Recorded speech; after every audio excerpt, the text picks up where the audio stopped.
Hello everyone, my name is Loco and welcome to another Hearthstone Heroes of Warcraft video. Today we're gonna take a look at Lebo's Zoolock deck.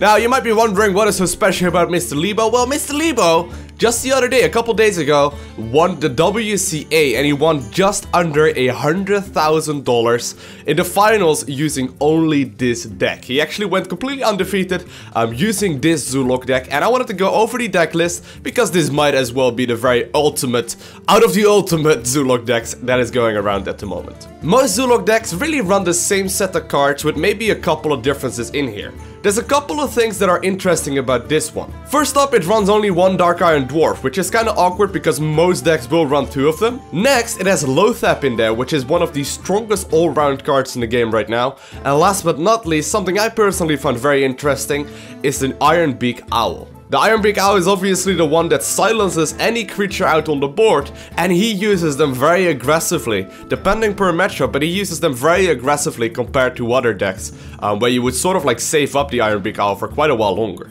Now before I will show you the deck list, I'm gonna jump into a quick game and show you some gameplay of the Lebo Zoolock deck. Looks like it's going to be a Warlock mirror, so hopefully he will also show you some decent gameplay. I'm not gonna keep the Ironbeak Owl in my opening hand. I am, however, gonna keep the Leper Gnome, as well as the Flame Imp, because those are really solid all-round units at this point in the game. Now, one very important thing to keep in mind when you are playing a Zoolock deck is that you do not play it as an aggro deck. This is not an aggressive deck. This is not a deck that is meant to kill your opponent very quickly. It is meant as a control deck. So instead of, just wasting your opponent's time by trying to go all the way to the face, you're likely gonna lose a lot of games. Instead, what you decide to do is just trade efficiently with all the minions that are out on the board. He's actually playing another version of a Zoolock deck, it looks like, with a young priestess. That's a bit of an older version, to be completely frank, but we'll see what we can do right here. Looks like we've drawn our own Ironbeak Owl right now. We could silence right now, not really going to be worth it, however. I think I'm gonna play the Voidwalker as well as the Leper Gnome. He will have a hard time clearing up the Voidwalker, considering the young priestess is only 1 health. So here we go. Looks like it's gonna be a Zoolock versus Zoolock game, and we should be pretty good at that. Now, one thing to keep in mind is that the Young Priestess is a card that used to be extremely popular before the Curse of Naxxramas came out, simply for the fact that, it gives actually 1 health, as you can see right there, which is solid, but he's actually gonna sacrifice it right there. But nowadays there really is, better options all around to be playing, honestly. So, I'd rather be running a couple of other minions than the Young Priestess. Now you can see a very typical misplay right here. You can see that the Young Priestess was going full face, and so was the Voidwalker right there.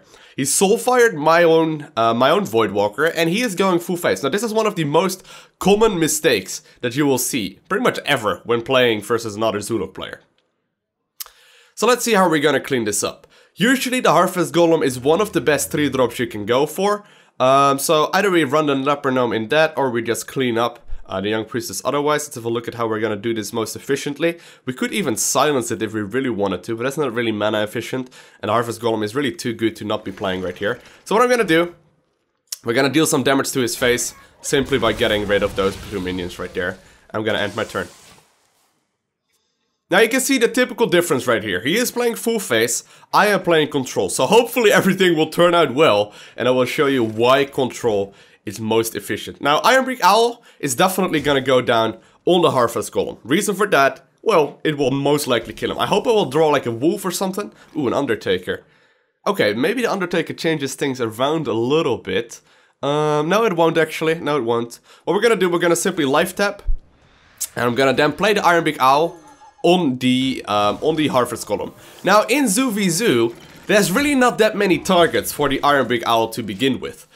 Usually you would wait until a little bit later, maybe until there's like, a Tyrian Ford ring with like a Divine Shield, as well as, the taunts out and whatnot. You would wait for that with the Ironbeak Owl. However, I've noticed that Lebo plays this one very, very aggressively compared to the other people playing the Zoolock deck, especially when running the Owls.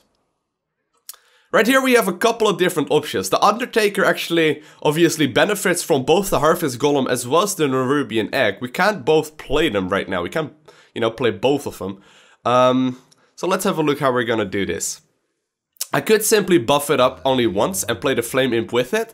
Very unlikely that my opponent will be playing a Hellfire. So what I'm gonna do, I'm gonna play the Harvest Golem as well as the Flame Imp right now. And I'm gonna finish off my own minion while finishing off himself as well. Keep in mind, once again, we're focusing on control. Let's see what my opponent has to bring to the table right now. Very well might mean that he has like a Defender of Argus, maybe a Wolf, to pop the Nerubian Egg. But now it looks like he's actually going to be life tapping right here first. Let's see. Oh, he's actually going to go with Power Overwhelming. Wow. Alright. That works. And now it will die. Oh, he's actually also going for the Ardent Squire right there. Wow. He really is playing a very old school version of this deck, it feels like. Oof, that's a good draw right there for me. Gonna be playing the Doomguard right here, and I'm gonna try my very best to clean up my opponent. What is the most efficient way of getting rid of this Nerubian right now? We could run those two guys in there. We could also run the Flame Imp in there. The only problem with running the Doomguard into the Nerubian is that obviously it's gonna be pretty low health, and it will be cleaned up by a Soulfire, which he might have in hand because he didn't want to play it on those two. We could also run the two Golems in there and go for a little bit more damage to the face. Only problem with that is that we would lose the damage Golem. Not the biggest of problems, to be honest, because he is running an older version of the Zoolock deck, so he might very well be having also a Soulfire in hand, or a Hellfire in hand. So I'm gonna do that instead. That used to be a pretty popular card. I'm gonna then hit him in the face. Right now it is obviously going to be worth it. Cleaning up the Ardent Squire right there, really not worth it at all. So far we have established a pretty strong board. Looks like he actually has his own Doomguard right there. And he's gotten rid of Kel'Thuzad, as well as a Soulfire. That is important to note right there. Now funny that he's actually going full face. Oh, he is actually, okay, he is cleaning up that one Golem right there, but kind of interesting. Very strong draw right there. Let's just life tap it out. And this is actually great. This is actually really nice for me. We should be able to clear up the board right here with the Abusive Sergeant and the Direwolf Alpha. I need to be a bit careful that my opponent can't nuke me down. Let's double check that we don't have lethal. This would give me 6 plus 4. Now, we would only be able to deal like 12 or so damage. It's definitely not gonna count to 16. We are gonna play both minions, however. Gonna do it like this. Once again, cleaning up his minion. I could even decide to clean up his minion or the other minion that he has right now as well. But I don't really feel like it. Should I? Question is, obviously, if he draws like... he could draw 2 Abusive Sergeants, which would give this guy 5 attack, which is a bit of a problem. I don't know if you already played one. He could also play like a Dwarf, which will also buff it. So I am actually gonna clean it up. This may seem a bit of an awkward move, but there's too many minions in his deck that will have the chance of clearing up my board. So I don't really want to risk it. Alright, I'm glad I did now. I'm glad I did now. He would have been able to kill my Direwolf. So there we go. Let's see what we draw. I'm just gonna be able to clean this minion up right there. Gonna play the Haunted Creeper as well. And I'm gonna go full to the face. Question is, do we want to life tap? Not really. I'm gonna have lethal anyway next turn, so it's not going to be worth it right now. Now, he might have... If he draws absolutely perfect, he might have a chance. But no, it doesn't look like it. He would have had to draw like a Doomguard right there. Alright, so sweet. Let's jump into the actual deck list and I will show you what this deck is made of. So this is Leebo's Zoolock deck. It runs double Soulfire, double Abusive Sergeant, double Flame Imp, double Leper Gnome. Now Leper Gnome is also one of these cards that is up for discussion right now, but it is definitely a very strong card. Double Undertaker, double Voidwalker, double Direwolf, double Haunted Creeper, double Ironbeak Owl, which we already discussed. It's kind of like the weird card in this deck, especially running 2 of them, but it works out very well every single time I've tried it. The double Knife Juggler, double Nerubian Egg, mostly to get rid of like the consecrations from the paladins and any kind of other AoE, because obviously they'll give you a free 4/4 Nerubian. then double Harvest Golem, one of the strongest 3-drops in the game, a single Dark Iron Dwarf, and then the second one is basically filled up with a Loatheb spot, double Defender of Argus, and double Doomguard. Now, whenever you play, for example, the Doomguard, make sure that you never ever discard a card that is 4 mana or more. I have found that to be the most important thing when playing a Doomguard. If you're gonna play a Doomguard and you're pretty much guaranteed to lose your Dark Iron Dwarf, or to lose like a Defender of Argus, or to lose a Loatheb, you're really not getting very much value out of your Doomguard. When you're losing instead like a Knife, Juggler, and Undertaker, by all means, go ahead and play the Doomguard.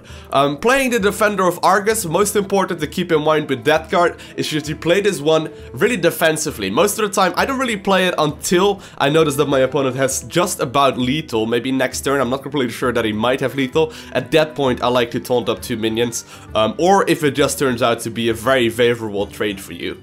Other than that, this deck is pretty straightforward. Please keep in mind that you need to be playing it as a control deck and not as a face aggro deck. As you could see in that previous example game, it did not work out as well as you would have guessed for my opponent.